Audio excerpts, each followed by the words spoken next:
Hola, bienvenidos y bienvenidas a todos y a todas de nuevo a esta aula virtual. Vamos ahora con una serie de vídeos relacionados con corriente alterna en la cual resolveremos una serie de circuitos, ¿vale? Circuitos eléctricos.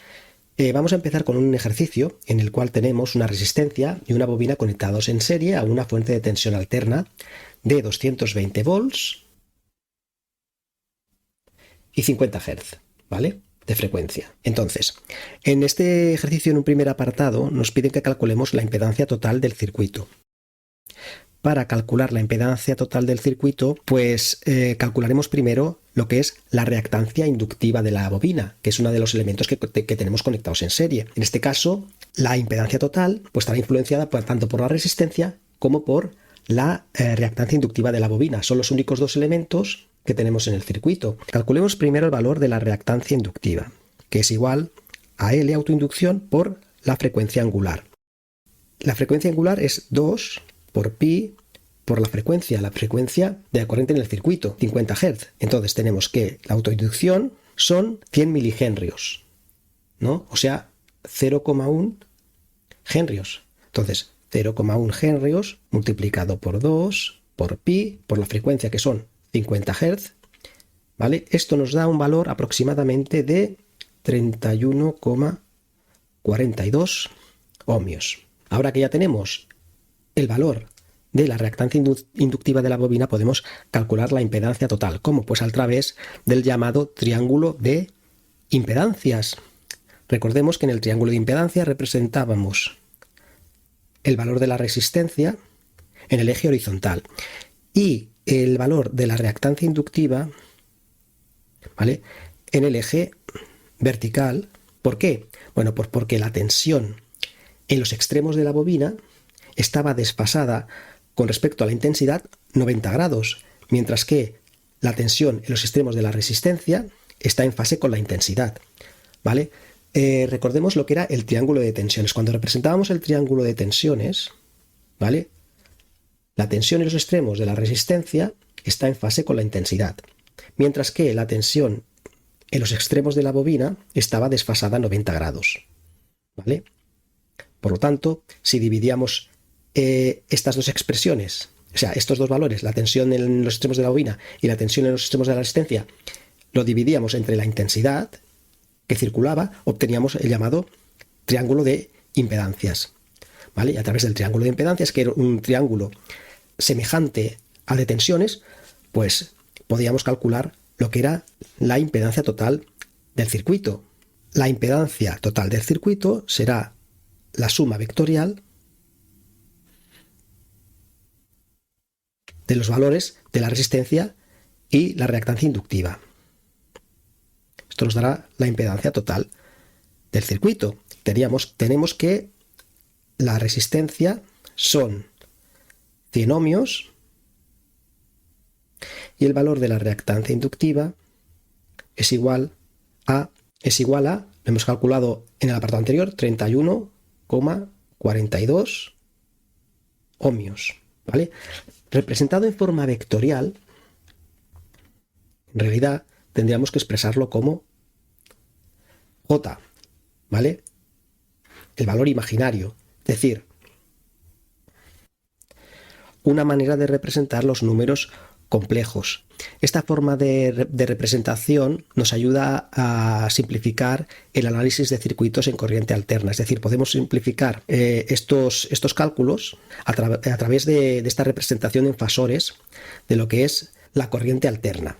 Por tanto, esto sería como un vector que tendría como parte real el valor de la resistencia y como parte imaginaria el valor de la reactancia inductiva. Podríamos representar el valor de Z como el valor de la resistencia más el valor de la reactancia inductiva.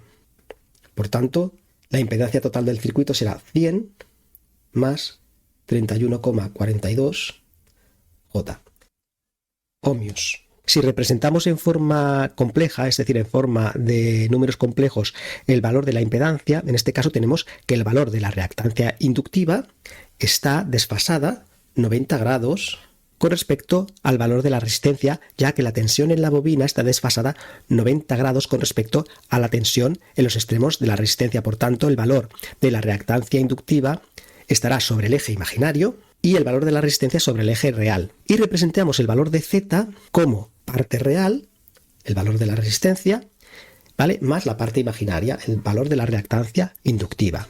En valor absoluto, el valor de la impedancia sería el módulo de este vector, que podríamos calcularlo pues aplicando a este triángulo de aquí, aplicando Pitágoras, es decir, sería el valor de la resistencia al cuadrado más el valor de x sub L al cuadrado. Esto nos dará un valor de, pues la resistenciación son 100 al cuadrado más el valor de la reactancia inductiva 31,42 al cuadrado. Y por lo tanto, el valor de la impedancia, haciendo este cálculo, nos daría un valor aproximado de 104,82 ohmios. Vamos ahora con el apartado B del ejercicio, que nos dice que calculemos la intensidad eficaz que circula por el circuito. Bien, aplicando la ley de Kirchhoff, tenemos que la tensión total, es decir, las subidas de tensión en el circuito tienen que ser iguales a las caídas de tensión, es decir, la tensión total máxima que hay en el circuito será igual a las caídas de tensión en los extremos de la resistencia más la caída de tensión en los extremos de la bobina. Entonces, esta tensión, que es la tensión eficaz, será igual a la intensidad eficaz multiplicada por el valor de la resistencia más la intensidad eficaz por el valor de la reactancia inductiva, ¿vale? La tensión en los extremos de la bobina será intensidad eficaz por el valor de la reactancia inductiva.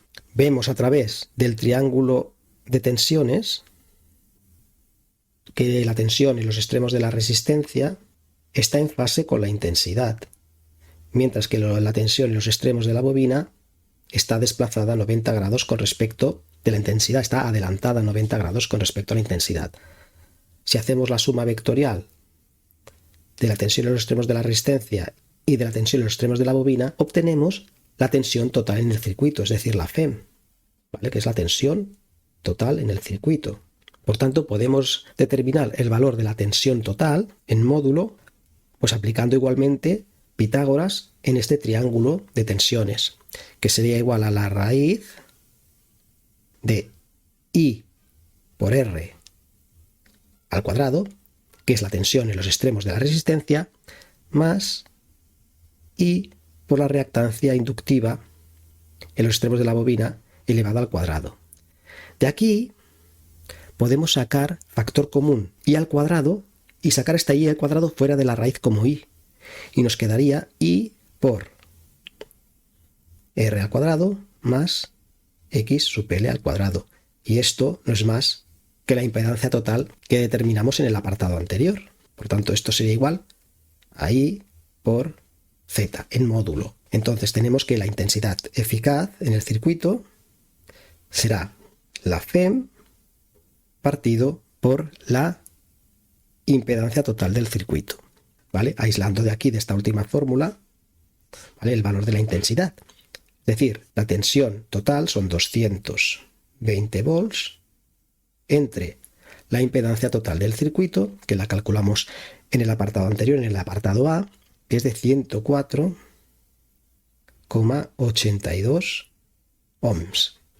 Y esto nos da un valor aproximado de 2,1 amperios. Es decir, la intensidad eficaz en el circuito será de 2,1 amperios.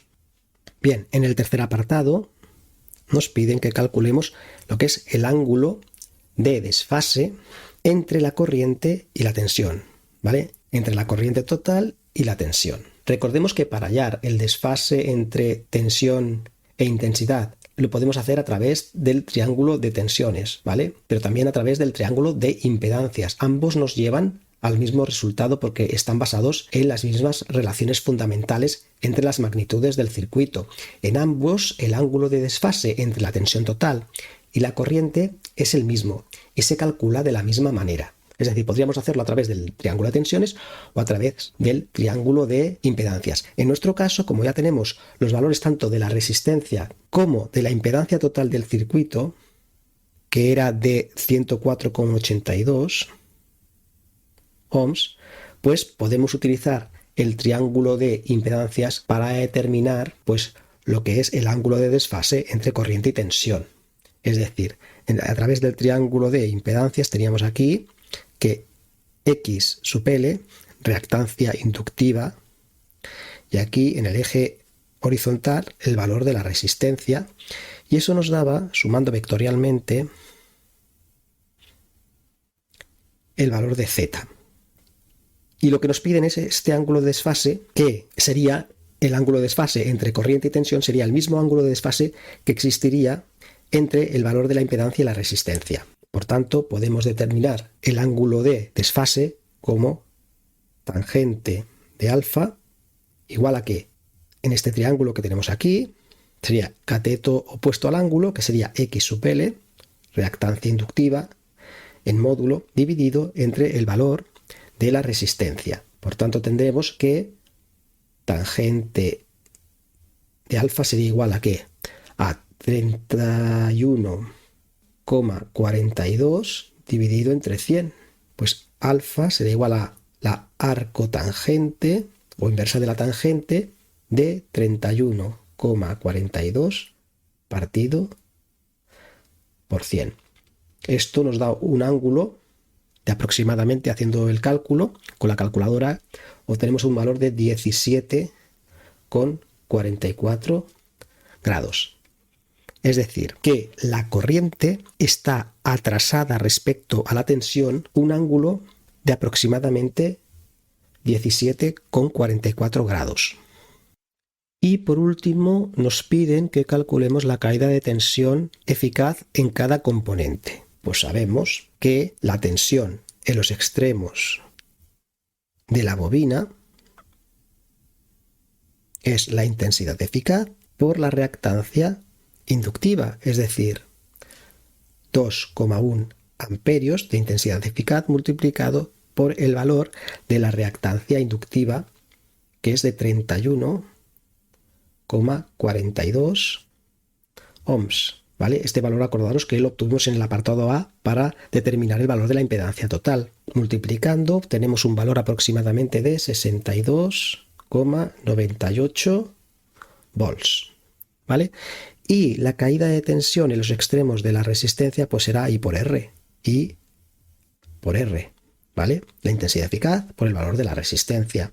La intensidad 2,1 amperios multiplicado por el valor de la resistencia, que son 100 ohmios, y eso nos da un valor aproximadamente de, un valor de 210 volts, ¿vale? Por lo tanto, podemos representar también en forma vectorial el valor de la tensión total,